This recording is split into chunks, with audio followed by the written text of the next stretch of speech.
So search engine optimization is um, one of the most covered topics in online marketing today. Everybody knows, or has at least heard of the term search engine optimization, but I want to break it down for you in terms of what it really means, because there are quite a few components to search engine optimization, and it's not just, you know, uh, improving the way your page is designed. So let's look at these now.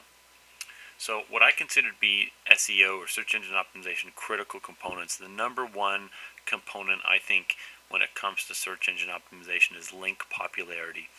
It's important for you to get links to your site from high quality websites using the hyperlinks and anchor text you desire. I'm going to show you how to improve your link popularity very effectively today. But I just want you to understand that this is not a quantity game as much as it is a quality game.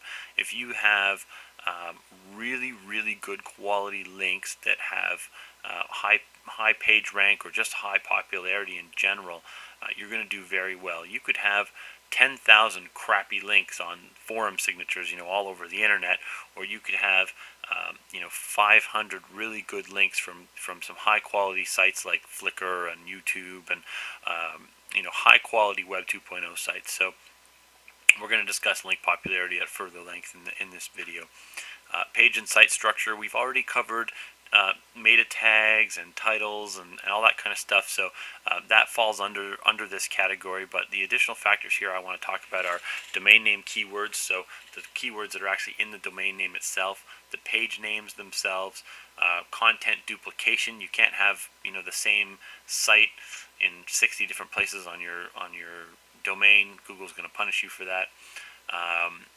A simple example when it comes to page names, meaning the file name of your website pages.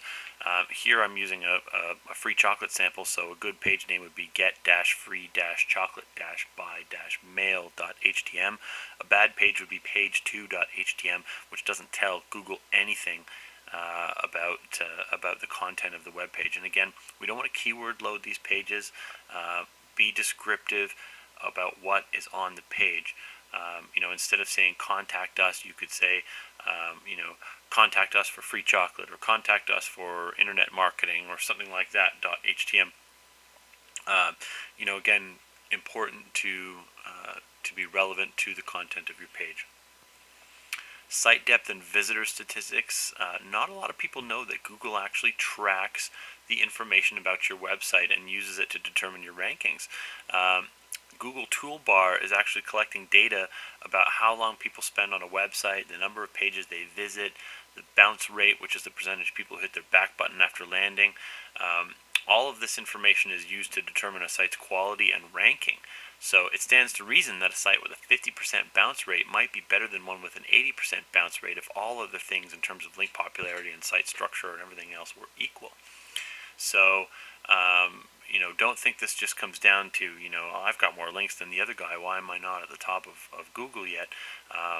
Quality counts here. So if you've got something readable, if you've got some gripping content, good headline text that pulls people in and makes them want to read more, subsequent pages for them to read through, you're definitely going to have a better user experience in terms of how Google tracks people's usage of your website, which will stand to reason that you will see better rankings with Google. Other critical components here, these are lower down on the list but still very important. Domain age. It is one of the least important factors, and in some cases can be irrelevant. I use some examples of domains that I've just recently registered in this course, but the age of the domain can come into play, especially when you're dealing with older key phrases that you're trying to go after. I mean, I have some domains that are 11 and 12 years old, and they do extremely well in Google just based on their age alone. They've always been live, so Google ranks them well because they've got a good history. And some people don't even realize that how long the domain is paid for can play a role too. If you've got a domain that's expiring next month, it doesn't look as good in Google's eyes as a domain that has a 10-year window on its expiry. They know you're not going to go anywhere. Another critical component is the host that you choose, the web host that you choose.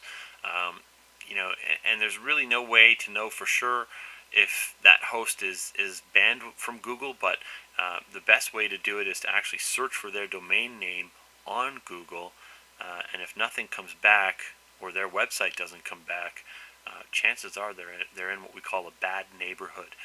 And a bad neighborhood just means that somebody along the way has abused Google using that hosting company. Maybe they put too many domains up with the same, regurgitated articles, or they did something else to spam Google with too much content. And sometimes what Google will do is they will ban not just one IP address, but they'll ban an entire block of IP addresses, thousands and thousands of IP addresses on one particular hosting company or ISP. So, you know, it's important to understand that this is a factor. It usually doesn't come into play for people if they're using big hosting companies, but it is something that you're going to want to do. Go and look for your hosting company on Google and make sure that they're getting ranked and that they actually have a listing on Google. If they don't, it's a sign. It doesn't necessarily mean for sure, but it is a sign that they may be considered a bad neighborhood with Google, which could be affecting your ability to rank. It needs to be mentioned here. I don't like their service at all, but I do use Yahoo Small Business Hosting for many of my sites. My experience shows that Google really likes Yahoo's IP address blocks, and many of my new sites get picked up by Google within days of going live.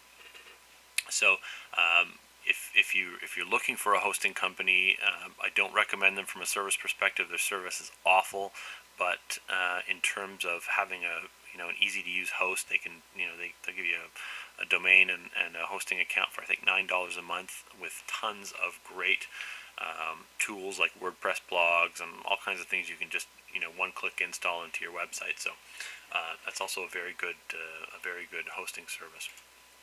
So let's start with link popularity. Link popularity is probably the most important component about. Really, this whole course is all about link popularity, but it's also about building traffic from other websites. But the two kind of go hand in hand. So I'm going to show you a diagram here.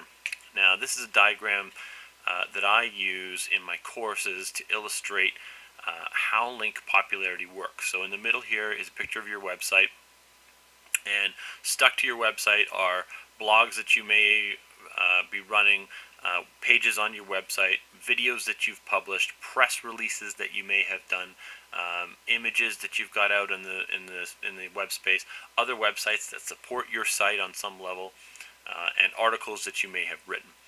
And then on the outside is sort of this web of different sites. So if we start at the top here, we've got scribe.com. They're a document sharing site, so your PDFs would get uploaded to them. Dig.com would be a social bookmarking site. You would actually link your scribed content to dig.com. You would also link your YouTube videos, your Google videos, possibly your blog posts. Almost everything else in this list would actually get submitted to Dig. Delicious is similar as well. It's another social bookmarking site. You would submit all of your content to Dig. We're going to talk about all this kind of stuff shortly here, but I just kind of wanted to show you this diagram to illustrate. Some people might get this just by looking at it. Others are probably going to need a little bit more explanation. So if it confuses you now, don't be afraid. There will be more explanation, and you'll get it at the end of this course. So how do I get more link popularity? Well, I have a 3-step process that I use, and if you do this every single day of the week, you will get more and more link popularity, and you will build more and more traffic to your website. It's hard work. Nothing comes easy, but I'm to the point now where I have assistants and staff that do this stuff for me. I don't actually do a lot of this stuff myself anymore. So step 1. You're going to create content. Content is going to be photos, videos, or articles. Step 2 is you're going to publish your content. That means you're going to upload your content to, photo sharing sites, video sharing sites, article sites, or document sharing sites. And number 3 is you're going to promote your content. So you're going to take that content that you just uploaded and you're going to submit it to social bookmarking sites and voting sites and other sites that will basically accept your link. So how do we create content, or what kind of content do we create? Number one is photo content. This could be pictures you take of your office, products, people, or anything else related to your website or your content. And photos get published on sites like Flickr.com, PhotoBucket, etc. If you want to find a complete list of photo sharing websites, go to Google and search for photo sharing. There are new photo sharing sites going live every single day.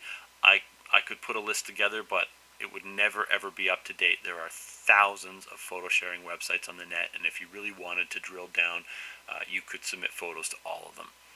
Number two is written content, articles that you write about your subject. You can outsource your article writing. That's what I do for the most part. I'm just too lazy to write my own articles, to be honest with you. I can get it done for so cheap, that I just get people to write articles for me. But you can write them yourself as well. And of course, in your articles, you want to make sure to use anchor text, hyperlinks within. So, if in my case, if I'm writing about my internet marketing course, everywhere the internet marketing course is mentioned in my document, I'm going to want to link it back to my website, or make money online, or any of the keywords that I'm kind of going after. So, articles that you create can be uploaded to scribe.com or other article websites. Really, there's two things you can search for here on Google to find a complete list. So there's two things you can search for.